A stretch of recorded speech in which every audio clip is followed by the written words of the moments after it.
El contrato social. ¿Qué es el contrato social?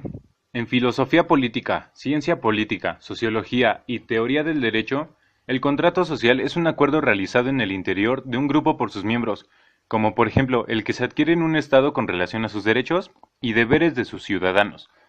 Es la parte de la idea de que todos los miembros del grupo están de acuerdo, por voluntad propia, con el contrato social obviamente, en virtud de lo cual admiten la existencia de una autoridad, de unas normas morales y de leyes a las que se someten. El pacto social es una hipótesis explicativa de la autoridad política y del orden social. El contrato social, como teoría política, explica, entre otras cosas, el origen y el propósito del Estado y de los derechos humanos. La esencia de la teoría, cuya formulación más conocida es la propuesta por Jean-Jacques Rousseau, es la siguiente.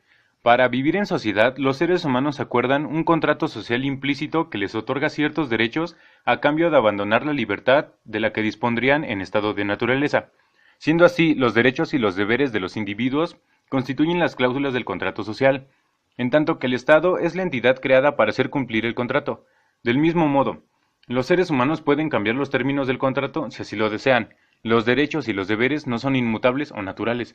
Por otro lado, un mayor número de derechos implica mayores deberes y menos derechos, menos deberes.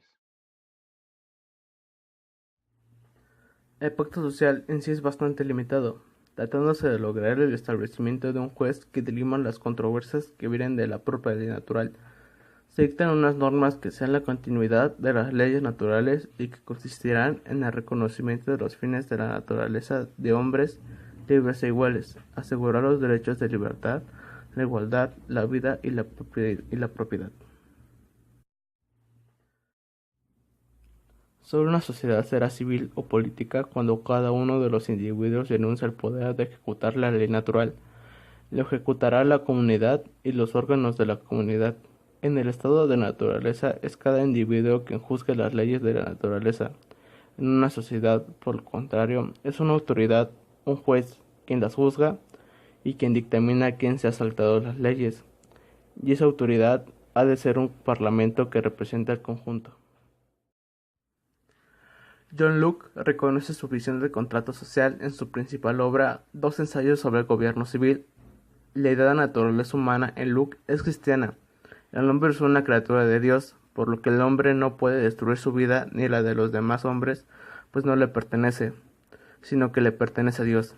El hombre tiene el derecho y el deber de conservar su vida. Asimismo, el hombre no es súbdito de ningún otro hombre, sino que es libre. Si la naturaleza humana lleva inserta el derecho y el deber de preservar su vida, ¿para qué hace falta una comunidad?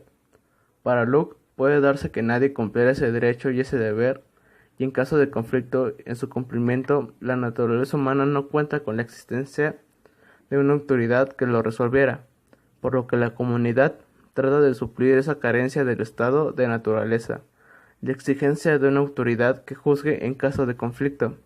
Se trata pues de hacer un contrato que funde un orden social o civil que atiende exclusivamente a suplir esas carencias del estado de la naturaleza, es decir, aplicar una justicia a una autoridad que diga, en caso de choque entre dos individuos, qué se debe hacer. Como crítica principal a Hobbes, subir un poder absoluto por encima de la comunidad. Para Locke realmente no se habrá salido del estado de naturaleza, pues a la monarquía absoluta, al confundirse los poderes, no hay imparcialidad por parte de éste y no hay manera de apelar o recurrir su sentencia, con la que su existencia es incompatible con la existencia de una sociedad civil. Para aquella sociedad civil tiene que haber un juez separado del poder ejecutivo, que sea imparcial respecto a los mitigantes. Para Rousseau, el hombre primigenio es el que estaba en estado de naturaleza. Es un ser sin maldad en el que predominan dos sentimientos básicos, el amor de sí, es decir, el instinto de autoprotección, y la piedad, que es la repugnancia por el sufrimiento ajeno, pero a medida que va creciendo la población se va juntando en grupos. Esa unión crea falsas necesidades. Para cubrirlas el hombre inventa la agricultura y la ganadería. Pero cuando más tiene el hombre más desea y ciertas personas acumulan riquezas. Estos, temiendo por sus vidas y por sus riquezas debido a los recelos creados, promueven un pacto. Este pacto será el primer código. Rousseau, en su influyente El Tratado, el Contrato Social, publicado en 1762, dibujó una versión muy diferente de la teoría contractual. La teoría de Rousseau tiene muchos puntos en común con la tradición individualista de Locke, aunque también se diferencia de aquellas en muchos aspectos. El postulado de Rousseau que da nombre a esta teoría emplea el lenguaje jurídico propio de las relaciones privadas entre los hombres. Este pensador, a partir de su observación de la sociedad, constituida en ese entonces por masas sometidas al rey, discute acerca del vínculo que existe entre el soberano y los súbditos. El hombre ha nacido libre y sin embargo por todas partes se encuentra encadenado. Descarta que el vínculo se halle en la fuerza de la sumisión, sino que por el contrario los hombres voluntariamente renuncian a un estado de natural inocencia para someterse a las reglas de la sociedad, a cambio de beneficios mayores inherentes al intercambio social.